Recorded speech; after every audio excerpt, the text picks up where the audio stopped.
아침마다 챙겨 드시는 혈압약, 그리고 건강을 위해 드시는 여러 가지 영양제들 혹시 한꺼번에 입안으로 털어넣고 계시지는 않나요?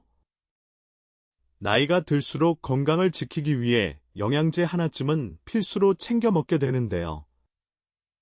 그런데 우리가 몸에 좋다고 생각해서 먹는 영양제가 매일 먹는 상비약, 특히 혈압약과 만나면 오히려 독이 될 수도 있다는 사실, 알고 계셨나요?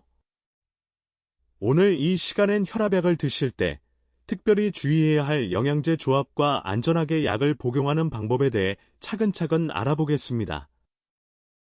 첫 번째로 주의해야 할 조합은 바로 고혈압약과 칼슘 보충제입니다. 뼈 건강을 생각해서 칼슘제를 따로 챙겨 드시는 분들 많으시죠?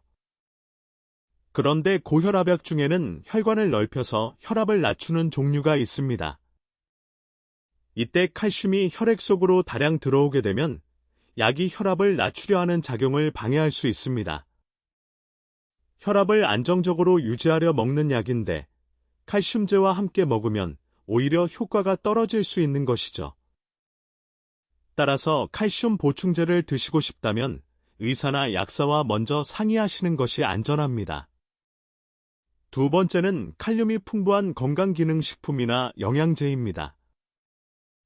혈압약 중에는 몸속에 나트륨을 배출하면서 소변으로 칼륨이 빠져나가는 것을 막아주는 종류가 있습니다. 이 약을 드시는 분들이 노니주스나 고함량 칼륨 보충제 혹은 저나트륨 소금 등을 함께 드시면 몸속에 칼륨이 지나치게 쌓이게 됩니다. 혈중 칼륨 농도가 너무 높아지면 근육이 마비되거나 심장에 무리를 줄 수 있어서 가슴이 두근거리거나 숨이 차는 증상이 나타날 수 있으니 각별히 조심하셔야 합니다. 세 번째는 홍삼과 오메가3 같은 혈액순환 개선 제품입니다. 홍삼이나 오메가3는 피를 맑게 하고 혈액순환을 돕는다고 해서 시니어 분들에게 인기가 참 많죠. 하지만 혈압약이나 항응고제를 이미 드시고 계신 분들이 홍삼을 과하게 드시면 혈압이 오히려 올라가거나 약효에 영향을 줄 수 있습니다. 또 오메가3 역시 혈소판 응집을 억제하는 작용을 하기 때문에 특정 혈압약과 함께 먹을 경우 출혈 경향이 높아질 수 있어 주의가 필요합니다. 몸에 좋은 것도 내 몸에 먹고 있는 약과 궁합이 맞아야 진짜 보약이 되는 법입니다. 그렇다면 우리는 일상생활에서 어떻게 약과 영양제를 챙겨 먹어야 할까요? 가장 좋은 실천법은 내가 먹고 있는 모든 약과 영양제 목록을 작은 수첩에 적어두는 것입니다. 병원에 가거나 약국에 들를 때 그 수첩을 보여드리면서 함께 먹어도 괜찮을지 여쭤보시는 습관을 들여보세요. 또 영양제를 고를 때 광고만 믿고 무작정 여러 개를 사서 한 번에 드시기보다 정말 내 몸에 꼭 필요한 것 한두 가지로 줄이고 복용 간격을 시간차를 두고 드시는 것도 좋은 방법입니다. 무엇보다 물과 함께 충분히 삼키고 빈속에 먹어야 하는지 식후에 먹어야 하는지 복약 지도를 꼭 지키시는 것이 중요합니다.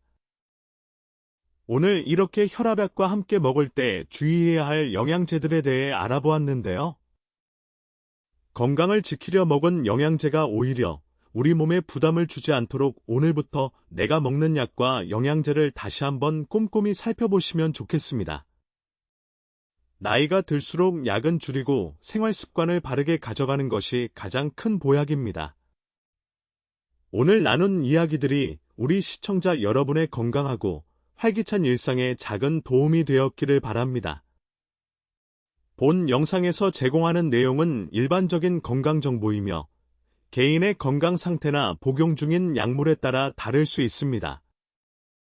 구체적인 증상이 있거나 약을 변경하고 싶으실 때는 반드시 가까운 의사나 약사와 상담하시기 바랍니다. 감사합니다.